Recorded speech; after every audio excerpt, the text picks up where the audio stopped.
Welcome to the Peep Show podcast. News and stories from the sex industry. With Jesse and PJ Sage. Welcome back to another episode of the Peep Show podcast. This week we bring you the first in a series of episodes from the Woodhull Sexual Freedom Summit. This episode focuses on a film that premiered at the summit, Jessica Drake's Guide to Wicked Sex Senior Edition. We interview writer and sex educator Joan Price, who co-created the film with Jessica Drake. We also feature two of the film's performers, Belle and Joel Kann.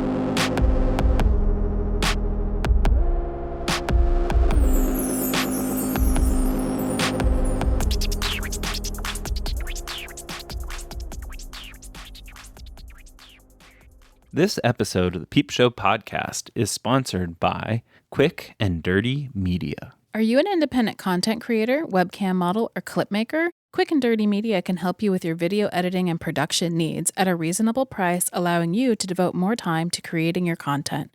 As a special offer for Peep Show podcast listeners, the first 5 content creators who submit a video for editing will receive their first order free.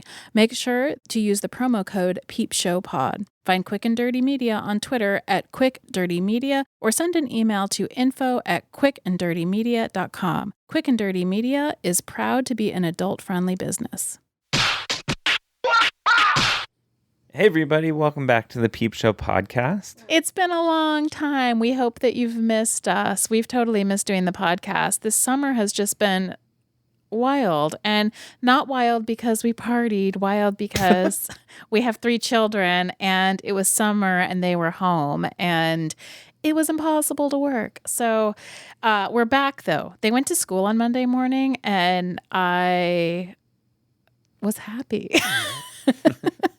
That makes me sound like a terrible mom. I think that makes you sound like a normal mom. Yeah, probably does. So we've talked a lot about like sex work and motherhood on this podcast, but just motherhood and working in general is so hard. So we had to kind of take a hiatus from the podcast, but now we're back. It's fall and we're super excited to be back. And I was also finishing up my dissertation, so there's that. Oh yeah, that little thing. PJ is almost Dr. PJ. Yeah. Which is what I'm going to ask everyone to call me, to be clear. Everyone's just going to call me Dr. PJ. Honey, that's not for the podcast. That's for the clips. Or, you know, the podcast too. No, that's just everything. fine. It's just going to say Dr. PJ on my driver's license. I can't actually imagine you doing that. Only if it's ridiculous. Yeah, okay, yeah. Anyways, yeah, so it was crazy because while I was, managing the kids for the summer, he was trying to finish his dissertation and he's been working on his PhD for years and years. So we just had to kind of do some life things. And so it took us away from the podcast. While we were gone, one of the things that we did is we went to Woodhull and we recorded a lot of interviews from there, and they're really interesting. And so we're going to put out a series of episodes from that experience. And this is episode number 1. Yeah, it is. So it's not exactly about Woodhull, but we did record it there. Yeah, okay, that's true. It's not exactly about Woodhull, but it is from Woodhull because at Woodhull, one of the things that I enjoyed the most about the conference actually was the screening of Jessica Drake's new Guide to Wicked Sex Senior Edition. It was a collaboration between Jessica Drake and Joan Price, who is a sex educator and writer and advocate for ageless sexuality. And we interviewed her, and we also interviewed 2 of the performers in the piece. And we're going to bring you all of those interviews in this episode. Did we say what the movie was called? Yes. Okay. I'm just asleep at the wheel, so don't mind me. Don't worry. I got this under control. I think the movie itself is really interesting, and I think our interviews add another dimension. We talked to Joan about the movie, but we also talked to Joan about a book that she just wrote on grief and sex after grief. And I have never cried during a podcast interview before, but her story was so touching that I sat and cried. And I actually had to have PJ kind of take over the questioning. for a little bit. I pulled it back together, but it's a really she's an amazing spirit, and it was really great to hear the journey that she's been on, both in her career but also in her personal life. Yeah, I thought it was really powerful, and it was also powerful to be able to talk to some of the performers who participated in making the Guide to Senior Sex. Yeah. Yeah, so with that, why don't we just go ahead and jump into our 2 interviews? Sounds good.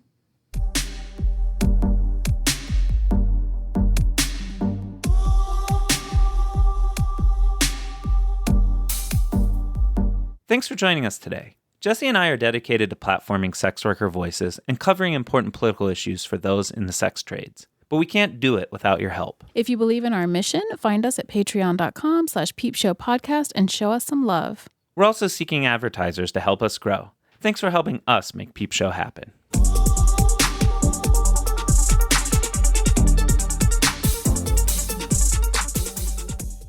We're at Woodhull today, and we are with Joan Price. Joan Price just recently did a project with Jessica Drake, Jessica Drake's Guide to Wicked Sex Senior Edition, and also just came out with a new book. The name of the new book is Sex After Grief, Navigating Your Sexuality After Losing Your Beloved. Yeah, we want to talk to you about both of these. This movie premiered here yesterday, and we were there, and it was amazing. So can you talk a little bit about the project? Sure. Jessica Drake, as probably your listeners know, is an adult film star. She also is a sex educator and a very brilliant, beautiful person. And she has a series with Wicked Pictures, Jessica Drake's Guide to Wicked Sex, and then some aspect of sex. And it can be BDSM, it might be threesomes, it might be, well, she has a whole line of them. Of course, I'm not going to remember all the other names. Anal, but that's right, there's things, anal. yeah. So there's a whole line of them. And what she did not have was a senior sex edition. So she and I collaborated to create that. So tell us a little bit about yourself. You're a sex educator. Yes. Okay. Yes, I call myself an advocate for ageless sexuality.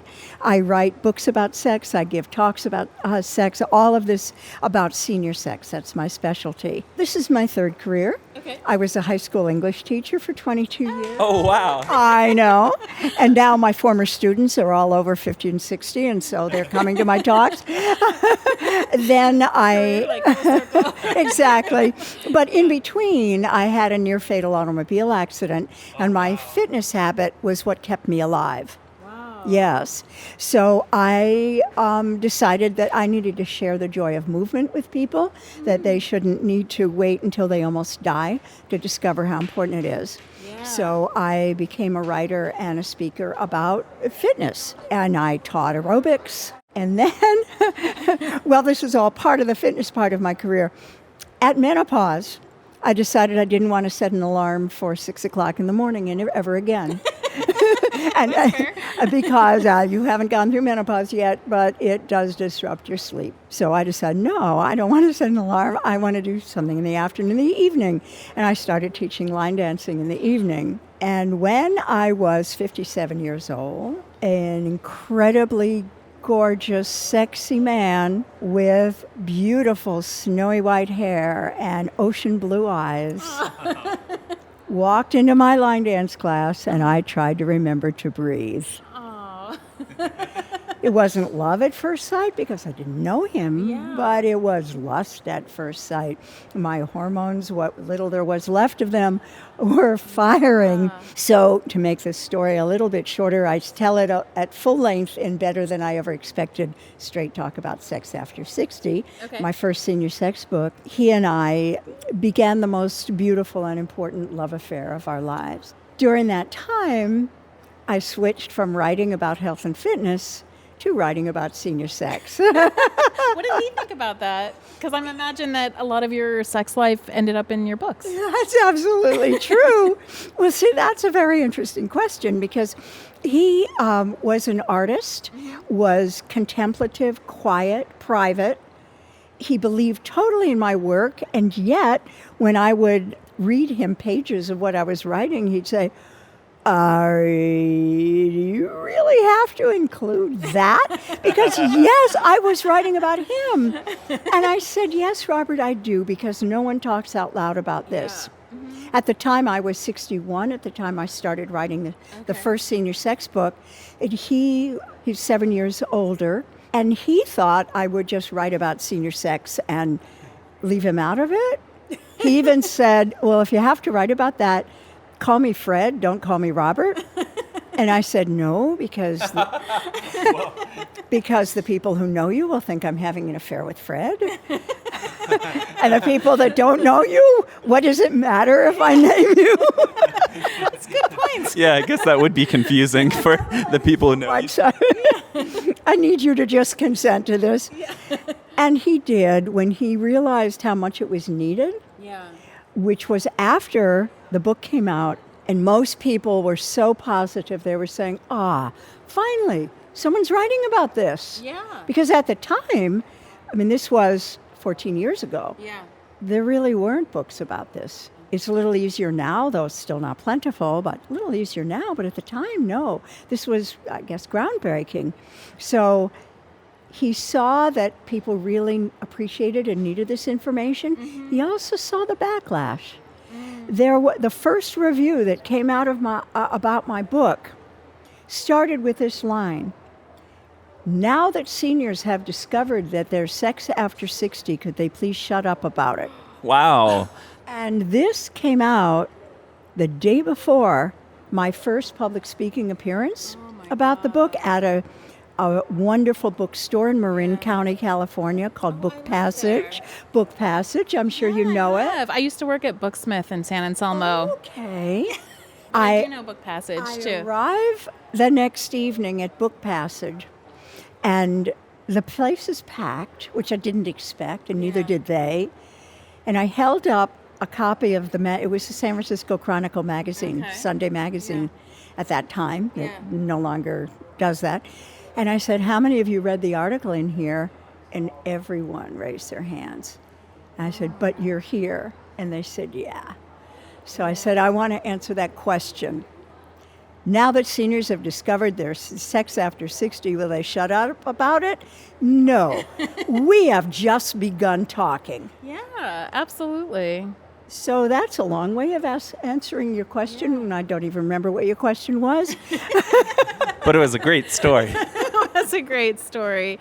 That's really interesting, I think, because I write a lot about sex work, and we get the same response, too. And I think it's interesting to hear that any sex that's not the conventional sexes, people don't want to hear about it. They don't want you to talk about it. There's like a silencing around that. And I think I can understand why there would be so many people there, because they'd be like, finally, somebody is willing to talk about something that nobody's talking about.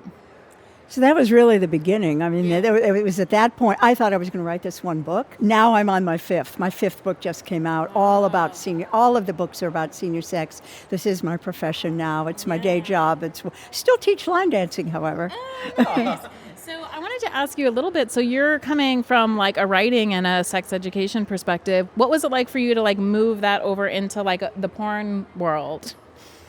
Well, first let me say that our Guide to Wicked Sex Senior Sex Edition, I don't call it porn. It is explicit, but it's instructional. And the difference that I see, and I think you would agree with this, is that porn is aimed at fantasy. Right. It's not how real people have real sex. It is a fantasy way to excite us. Mm-hmm. And it's wonderful for that. Right. Not putting it down in any way whatsoever. Yeah. It's entertainment. Exactly. Yeah. And if people were to say, so do I learn from porn how to have sex? Right. Well, no.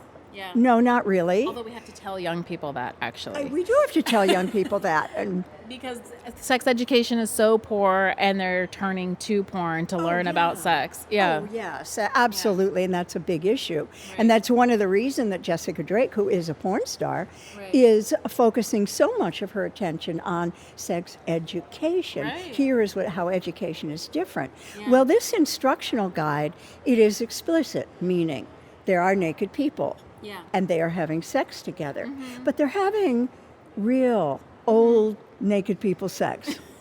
That's what was so lovely about it. You felt like you were like inside their relationship. In Yeah, some it was way. very real. And they deal with their issues. They're not counting on rock hard erections. That doesn't even matter. Most of the Right. sex in this film doesn't have anything to do with erections at all. It has Right. to do with giving pleasure and communicating as they go, which Yeah. was such an important point of mine that I wanted to be made in the film. That you need to be able to give feedback. You need to be able to say, I don't think my knees can handle this position for very long. Or, no, my back is hurting now, we need to stop. Yeah. Or, that's too intense, can we spoon for a while? Yeah. Or, would you do this? Would you use a sex toy on me? And all of that is in the film. Yeah. And I love And it. communication is exactly what ends up in the cutting room floor of any sort of mainstream shoot, right? Right. It's right. just shot to shot to shot to shot. Yeah.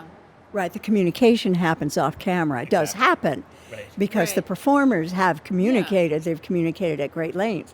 But that's not what you see because that's not part of the fantasy. Right. Right, Yeah, whereas absolutely. for this is Yeah. totally, the communication is integrated into the video that you're seeing, which is actually part of what makes it so powerful, I think. Yeah.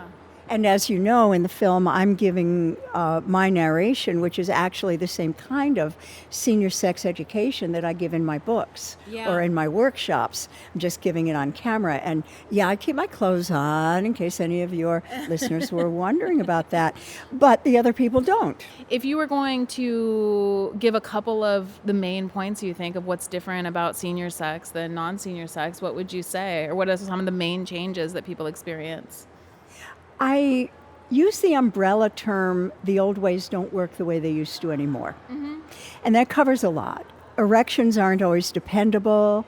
They're not always hard enough for penetration, or they may be, but not enough to maintain penetration. Vaginas are not always as comfortable to accept penetration. We need a lot of buildup to get aroused and a lot of arousal to reach orgasm. We often need more stimulation than we can get by hands, fingers, or tongues alone. And sex toys can be the difference between orgasm or no orgasm. It's sometimes that simple. And since things have changed in how we enjoy pleasure, how we enjoy sensation, also can change in how we want to be touched, where we want to be touched. Our erogenous zones sometimes shift. So there's something we might have liked through our youth and through into our 40s, suddenly, oh no, that's not what brings me pleasure anymore. I'd rather have this. So communication is so much a part of this, to express how you want to be pleasured. Yeah. Do you feel like a lot of people, like one of the barriers for them experiencing pleasure is like trying to hang on to the old ways that they like to have Yes. sex and not being willing to open up to like, maybe that doesn't work anymore, but that doesn't mean that I don't work anymore. Well, see, that's the real issue, is that they think if that doesn't work anymore, I'm broken, it's over. And they give up. And one of the things we haven't talked about that's real important is, and I talk about this in the movie and in all my books, is the difference between spontaneous and responsive desire. Yeah. Can you talk a little bit about that? Because I thought that was important in your talk yesterday. It's such an important concept that spontaneous desire means that the hormones are just welling up and propelling us to sex. We're turned on without anything ever happening. Yeah. However, with responsive desire, we may not feel turned on until our bodies start to respond to touch. So in other words, instead of first we're in the mood, then we feel desire, then we start having physical sexual engagement, we need to do it the other way around. First, gently, slowly, in any way that is pleasurable, start the physical arousal. Yeah. Then then the mood will kick in and the desire will kick in. Yeah. So often people give up on sex saying, well, I'm never in the mood anymore, so what's the point? So I say, but what happens if you just get started? Yeah. Oh, well, I like it, and I wonder why we don't do it more often. Yeah. Okay, bingo. Right. Tell us a little bit about the book that you just wrote. It's called Sex After Grief, Navigating Your Sexuality After Losing Your Beloved. The beautiful dancing man I told you about, we were together 7 years between first kiss and last kiss. Same day, 7 years apart. Oh, wow. I know. He died of cancer. And after he died, he was my great love, as I was his, even though we didn't meet until our senior years. And after he died, I went into such a profound grief that I could not imagine ever being with anyone else. I just didn't even know how to wrap my mind about it. Here I was already the author of senior sex books and articles. I was making my living with senior sex, and I didn't understand how I could ever be sexual again. Even at first, even with myself, I just thought I'm just so, I know I'm walking around in a body, but I don't feel it. All I feel is grief. I felt as if I was bicycling through peanut butter while an elephant kicked me in the chest. That's what my grief felt like. That's very, descriptive. Very powerful. Yeah. 11 years later, I write this book. That was 11 years ago that he died. It wasn't until last year that I felt ready to write the book that I wish I had had when I was trying to find my way back into my body, into my own sexuality. I tried lots of different things. Okay, so here's a lover from my past. This'll work. Well, okay, I had an orgasm, but then I cried. Yeah, right. There was another old lover from my past that I was going to reunite with, and I thought, well, this'll work. Mm-hmm. And I couldn't even go through with it. Finally, there was a friend with benefits. Mm-hmm. But that wasn't for a few years after I lost Robert. I was able to get back into solo sex and sex toys faster than that. I was able to get into fantasy, but the fantasy was always about Robert. And all I wanted was just for him to be alive again and in my arms, to be the healthy, vibrant, sexy man he was. Bellowing his joy. I'm going to cry talking to you. But you see, we need to face this because we'll lose someone. Mm-hmm. If we don't die first, we lose someone. And some people, I don't know how they do it, have lost several people. Right. And yet, sex is part of our life force. Well, oh, you are crying. I'm crying. You are crying. Yeah, I don't know why I was. You're crying too. You're both crying.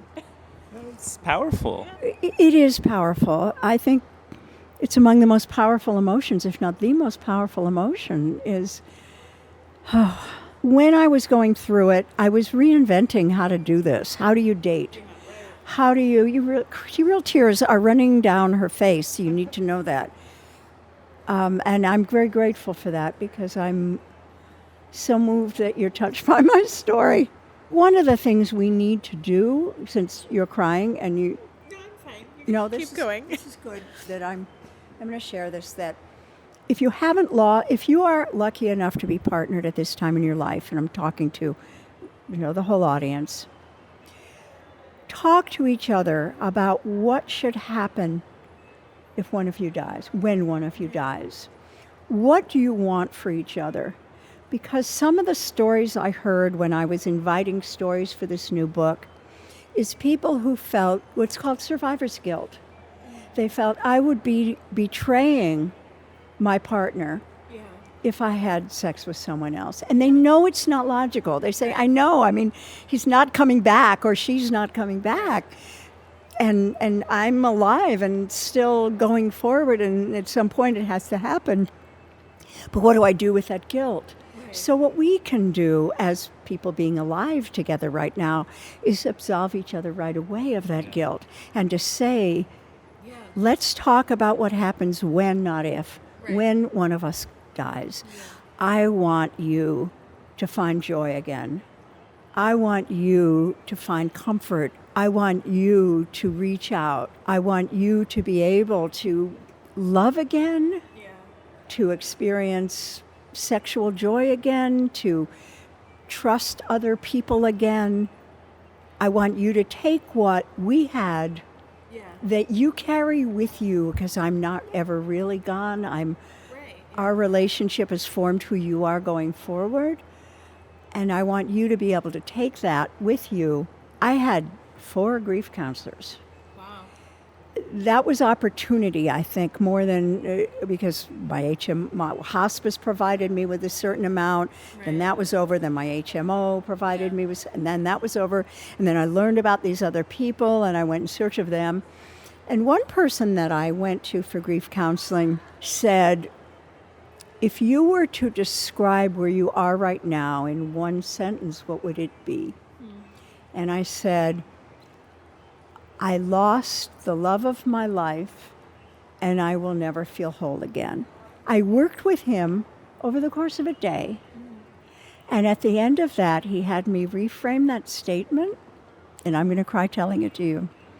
And the statement was then and is now still, I had the honor of loving the love of my life and being loved by him, and I take that with me on my path. All of this is in my book, and it's some of it is my grief journey.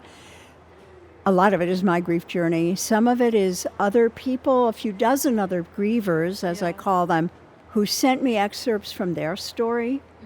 And there's a lot of self-help in it too. It is a self-help book, and I have at the end of all the chapters are very short. And at the end of each chapter, there's your takeaway, where I give people an exercise to internalize and put into action what they learned from the chapter. Oh, nice. Yeah. I couldn't have written the book earlier than I did, but I am so happy now I wrote it. When I was writing it, there were times I went back into that dark place. Yeah. And it felt like, I was right back there in 2008. Yeah. I cried through writing some of the chapters. And then now reading it, since the book came out, which was just a few days ago, I reread the whole thing. I laughed with joy. Did writing the book or finishing the book feel cathartic to you? Absolutely. It was cathartic in my own journey. I mean, you never get over grief, you just get through it. Yeah. So I was through it. I was experiencing joy. I had a very rich, wonderful life. I have a new partner. I call him my date mate. We don't live together. We don't want to live together, but it's a very beautiful relationship. Did you see that there's a Wall Street Journal piece that's like circulating right now that's talking about how older couples are happier when they're living apart? Yes, I did see that, and I say, oh, yes. I keep seeing it because it keeps circulating, so there must be something that's really resonating with people about that. I love that this is out in the open because so many of us feel that way. Yeah.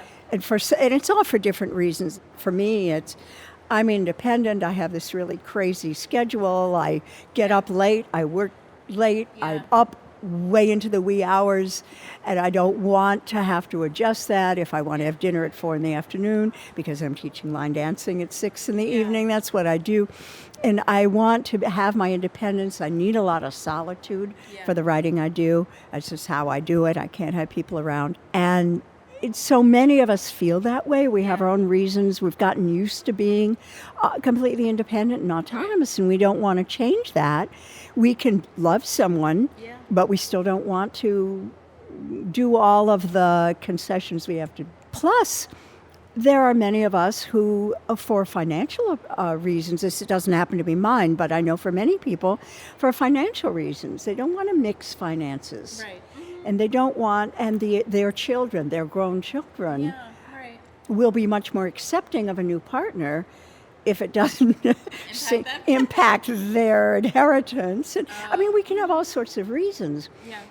On the other hand, we do need to put in place whatever we need to so that should we end up in the hospital, that our lover, whom we don't live with and don't have a legal marriage with, is the one who gets to come in the room with us and gets to make decisions for us. So we need to put those legalities in place.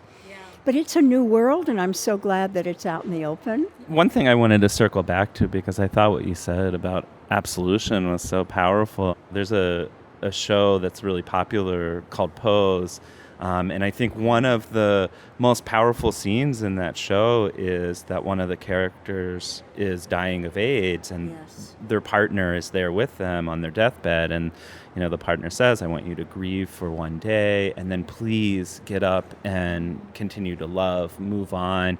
That's the thing that you could do to really honor my memory. And it's like such a powerful scene, and it seems just so in line with what you're talking about. And I think we all felt that watching that show. Pose, I think, is the best. It's the best show on television right now, and maybe in the last, 10 years or something, just because my memory doesn't go back farther than that. So I don't know what I used to think was the best one. However, I would have to say, you can still be grieving. Yes. Yeah. And not put your life on hold. Right. Yeah. We need to be able also to give ourselves permission to experience grief. Yeah. Our culture does not have rituals around grief. Many cultures do. Most cultures do. Some religions do. Right. You grieve for a year, and then you take off the black and you go out and go farther. But how long we need to be deep in that grieving process, that's all individual. Yeah. That was several years for me. Yeah. And for others, maybe they started grieving before their partner died because they were a caregiver. And that's part of my book, too. Right. The people who were caregivers and whose partners were loving and generous enough to say, I want you to find joy again. I mean, they were willing to put that in words. And so they then, a month after, as one person in the book says, a month after my wife died, I was on OkCupid, not because I didn't love her or miss her, but because I had been grieving for the years that I was taking care of her. And that she had said, I don't want you to be isolated. That's particularly true with people with dementia. I think, often there's these long periods of grief while the person is still alive. I was just going to say, this is anecdotal, and we'll probably cut this out of the podcast, but I was thinking about it as you were talking. I'm a phone sex operator, and one of my clients I've been talking to him for 2.5 years. His wife died, and he just couldn't date, but needed some personal contact, and so he would call me all the time, and she died 11 years ago, and he's like, I've tried to date, I just can't, so I don't want to enter into those relationships. I didn't hear from him for like 6 months, and he called me the other day, and he said, you haven't heard from me because I got married. He's like, I fell in love and got married. And it was sweet that he wanted to tell me that, but he's like, I couldn't do it before, I'm ready now. So he went through this process, but it was a very long time before he could do that. It was sweet. I hope you don't edit that out of the podcast. we can maybe leave it in, but yeah, it was really beautiful. Because if we don't normalize all the different forms that touching and human contact and sex, maybe at the same time, maybe not, can take after grief or during grief, then we'll never get to the point where we understand it. And we've just got to normalize. It's like normalizing senior sex, which has been my mission my last 14 years. Yeah. And now normalizing whatever form that takes. Right. Yeah. And I do have a chapter on sex work for grievers. Sex work for grievers is an amazing thing, I think, because the way that he talked to me about it, because we had pretty explicit conversations, is he did not want to get into relationships with people because he knew he didn't have a lot to give. And so our transactional relationships were perfect because I didn't expect anything from him. So I could give him something that he needed and he could feel fine about that. And that makes a lot of sense to me. It makes a lot of sense to me, too. As does just opening up your idea, expanding your idea of what a relationship can be for you now. Yeah. Because a lot of people, now my book, Sex After Grief, is not primarily for seniors. Yeah. But it's mostly seniors who sent their stories to me. Not only, but mostly. Right.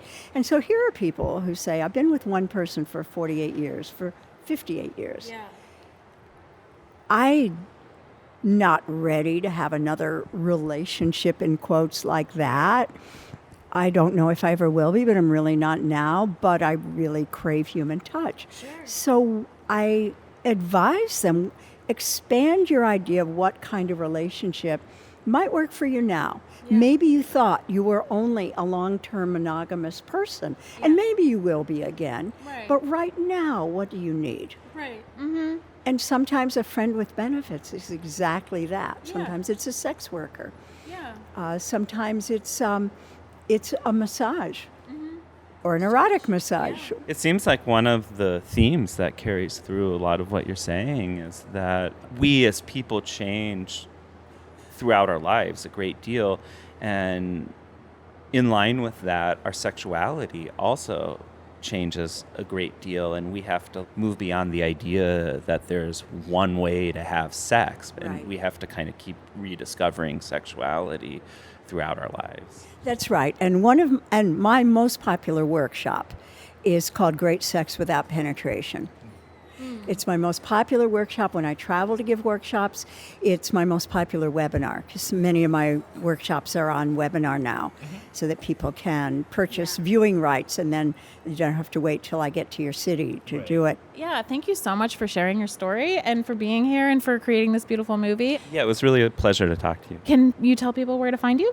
Yes, joanprice.com is my website. From there, you can learn all about my books, my blog, where I review sex toys from a senior perspective, among other things. That's right. I know, a tough job, but someone has to do it. And I have information about my speaking and webinars. Anything else you might want to know about what I do is all on joanprice.com. And subscribe to my newsletter, which you can do there. Send it out about monthly. Don't spam you. Don't share. I don't email blast you ever. It just comes out once or maybe at the most twice a month when there's news to share. Okay. Great. Thank you so much. Thanks for joining us. We really appreciate it. My pleasure. Thanks for inviting me.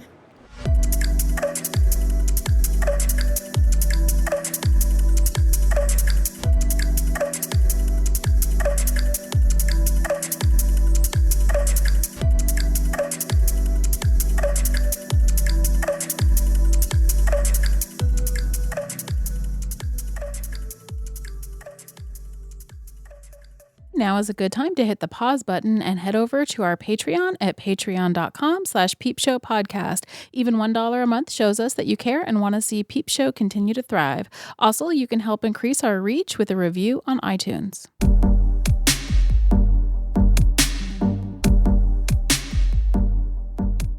We just talked to Joan Price, and we have with us two of the participants in Jessica Drake's Guide to Senior Sex. Can you two introduce yourselves? My name is Bonnie Nilsson.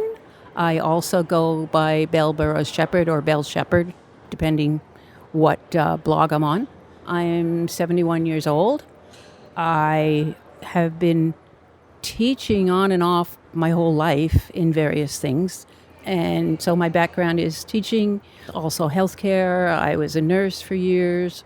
I'm also a web developer, web designer. I do multiple things. I teach computers at a senior center where I live, and I also teach a class called Forever Sexual at the senior center. I'm Joel Kann. I'm a family physician. Actually started out in nursing. Became a nurse practitioner and then eventually an MD. I've been practicing medicine for about 30 some odd years, family medicine and now urgent care.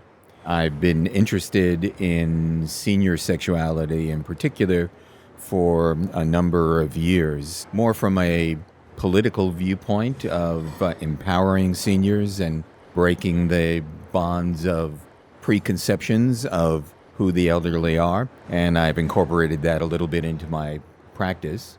And I also now co-teach with Bonnie in her wonderful class on senior sexuality. Nice. Can you tell us a little bit about your relationship and your history together? How long you've been together? Okay, I'll do the elevator speech I do. She has this memorized already. Yeah. Okay, so we met 51 years ago at Brooklyn College in New York. Wow. Yes, we're both from Brooklyn, New York. Lived about 5 miles away from each other growing up. We were lovers. We were both cheating on other people.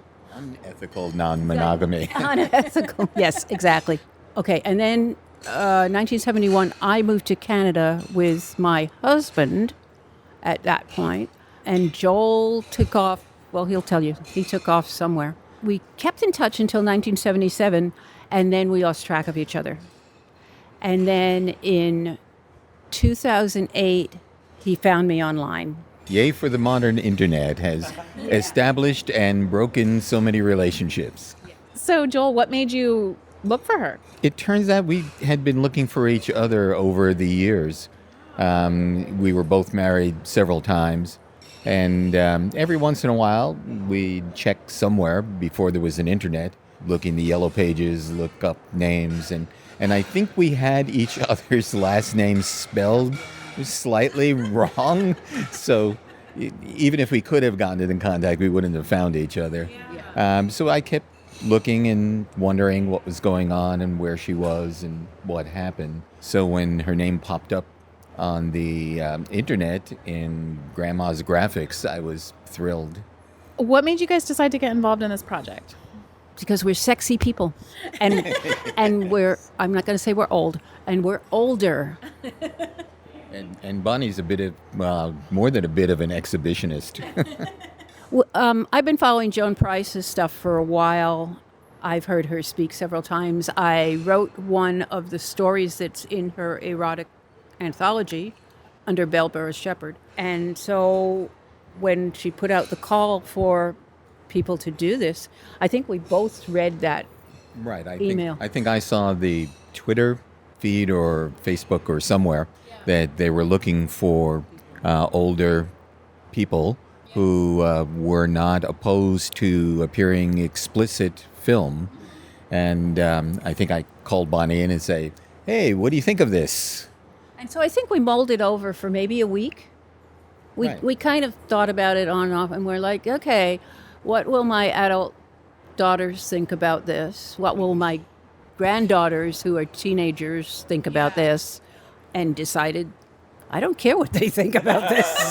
Yeah. And I thought of the same thing. What would my two children and extended family think about it? And I still work part-time for a large teaching medical center.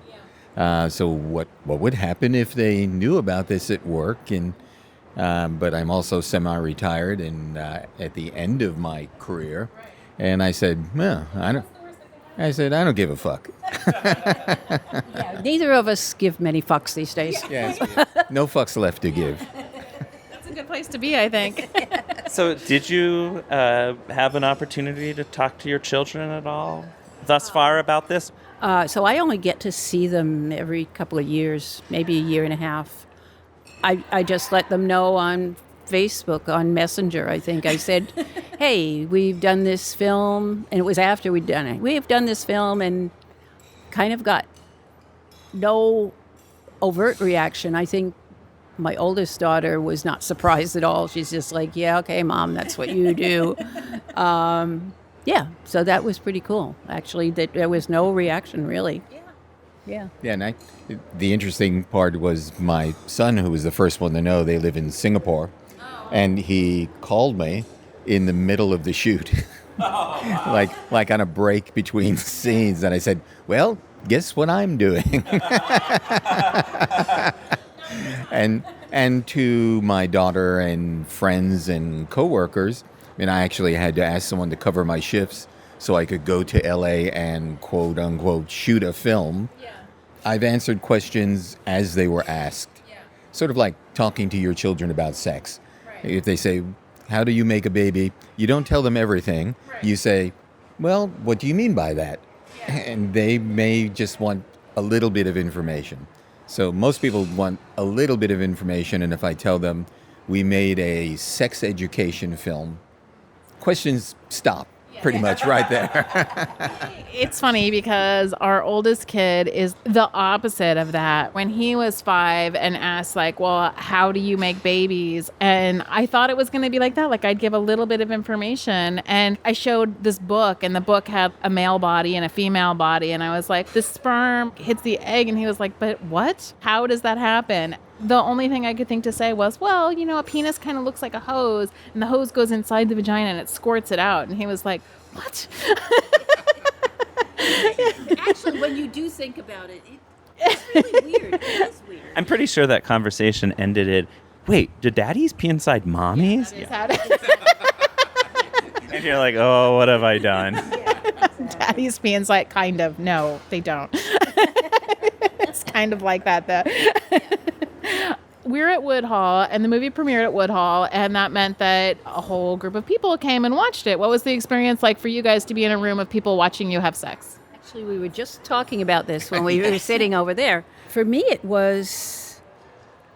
I was more interested in the audience reaction. When I was up on stage, we were doing the intros and stuff, and then I went to the very back of the room, and I remember writing in my notebook that I was laughing at people that were laughing at me on screen. Mm-hmm. So it was really fascinating, this feedback loop. And Bonnie does a lot of laughing in this film. Yeah, that's what I was going to say. Interject for people who haven't been able to see it, that one of the things that was really nice about the film is that you are very giggly. She has the laugh-gasm down. It was one of the best parts of it, yeah. Actually, doing the film, I didn't have a problem. I've been an exhibitionist for years. Way back in the early 70s, living in Vancouver, I was actually an exotic dancer, and I was a nude model at the art school, so I've never had problems with any of that. Right. And we have gone to Desire Resorts with Life on the Swing Set, plug for them, for several years, and we've made love, had sex with each other and other couples on beds out in the open by the hot tub in front of other people, and which added to the pleasure, so it's not something new. And we've also done a squirting workshop. And we did, yes, at Desire, Bonnie and I did a workshop on squirting and how to squirt with demonstrations. I'm an exhibitionist. Yes, just a bit. Just a bit. So it was a really comfortable experience for you. Yeah. First thing we noticed walking into Jessica's house studio, it just felt comfortable, immediately felt comfortable. She had it set up where the kitchen, there was all kinds of food available, drinks available. It was just comfortable. Everybody there was welcoming. Everybody there was just matter of fact. I spent about a half an hour getting makeup done. I usually don't wear makeup, so that was neat. And I talked to Jenna Valentine for half an hour. So it was really neat to just relax and you know, she said, "What do you want done on your face?" I said, "I want it just subtle." And she spent a half an hour making it look subtle. So that was really neat. Yeah, everyone was very welcoming. I mean, it wasn't like we were shooting in a big movie studio. It was in her house, which is also a studio. And Jessica was just wonderful. She was so comforting, so relaxed. My big worry about this was not necessarily performing in front of a lot of people, but performing as a male and saying, well, they're flying us out to LA. They're paying us some money to do this. There aren't many other people in the project. What if I can't get it up? What do you do? And I actually went to the internet and looked it up and said, well, what do male porn stars do? And which is probably the wrong question. And it says, well, they frequently take like 10 times the dose of Viagra. And if that doesn't work, they inject their penis with papaverine. And I'm saying, no, I don't think so. I don't think so. So when we got there, I took Jessica aside and asked her, you know, what if I can't get an erection? She said, well, I don't care. You know, that's part of the film. And, you know, that's fine. You know, be yourself. And that immediately relaxed me. And he had no problem. He had no problem. Which he keeps saying is, if he's partnered with me, I think he's only had sometimes a problem with other people. But he keeps saying, with me, there's never a problem. So yeah, it was. And when I was doing that research, I realized, well, these are sex performers who are professionals, but it's like a job. They're having sex with someone and they don't know. They're just sort of acting, and they have to do this over and over and over again. So it becomes a problem. I'm performing with someone that I love and care about and have sex with all the time. So what's the big deal?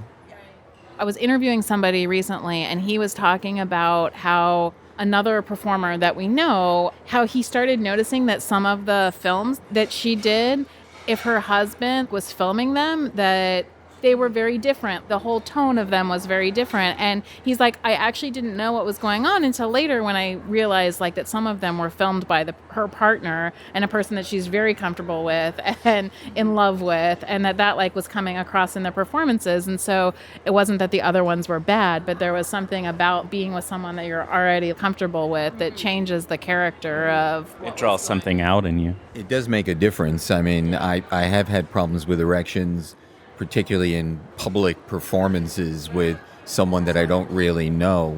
We are poly-monogamish, and I find that if I have a relationship with someone and I know something about them, even if it's only a few hours of getting to meet them, and I feel a connection, I usually don't have a problem, as opposed to when we used to go swinging or at Desire with someone that you just met.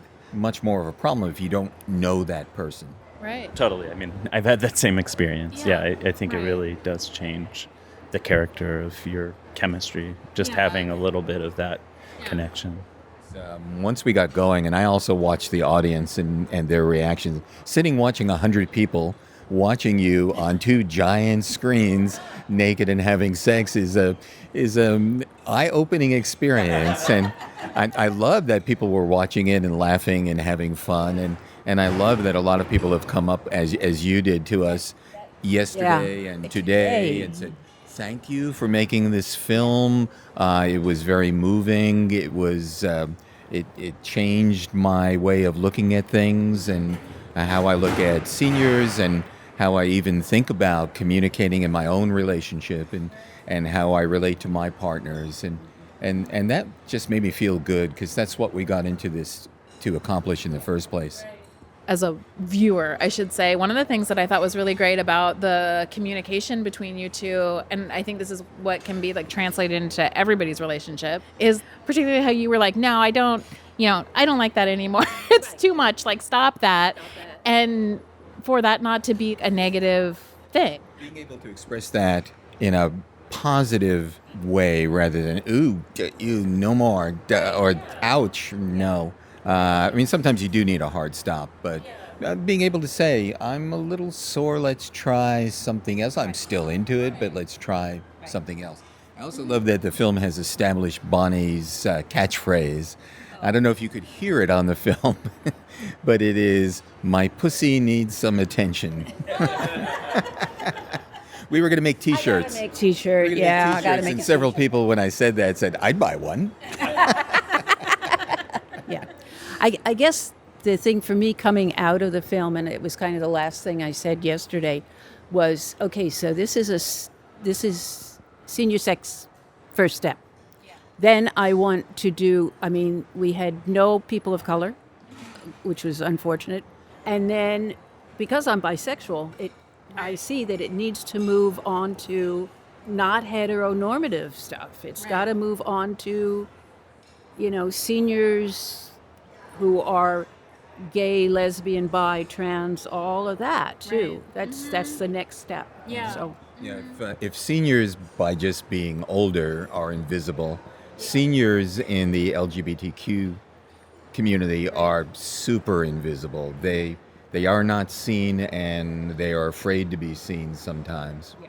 I've been writing in my little notebook, and there's so many things now that I want to take back to teaching, because we teach a class called Forever Sexual, and it started a few years ago, and I was doing it as a weekly class, but I found that dropped off. This was at the senior center where we live, and I found now that we're doing it as a monthly thing, we get a full class, 20 to 30 people. And we do a different topic each month. So like for the next couple of months, we're doing one on sex toys for seniors. Then we're doing one on dating for seniors. And we're doing one on LGBTQs. So I want to see more of that growing. I'd love to be able to take our show on the road and go to other communities and say, hey, do you want to learn how to do this in your own community? And my brain's just buzzing with all these ideas in the last 2 days, which is exactly what this conference is supposed to do, is to get you thinking. It was wonderful being able to network with people and learn so much. I mean, one of the things we've been struggling with is, should we be charging for what we do? Should we be making any money off of it? Currently, we don't. And we don't actually have to. We are privileged enough that we don't have to. But after going to a workshop yesterday, I realized we should be doing that, raising some money from it from people who can contribute, and then passing that money on to other people who are doing good work who cannot get the funding. I think that's an important thing to think about, yeah. And a good place to end. Where can people find you guys in your workshop? So I am on foreversexual.com. There's a contact page there. That's probably the best way of getting a hold of me. I'm not that creative, so I'm under my name on Twitter at Kann Joel, KANNJOEL, and you'll see under the name Doc of the Day. Thank you so much for doing the movie and for coming here and for doing the work that you're doing. Yeah, we really appreciated having you. Thank you for having us and giving this opportunity. Really good. Really good. Yeah.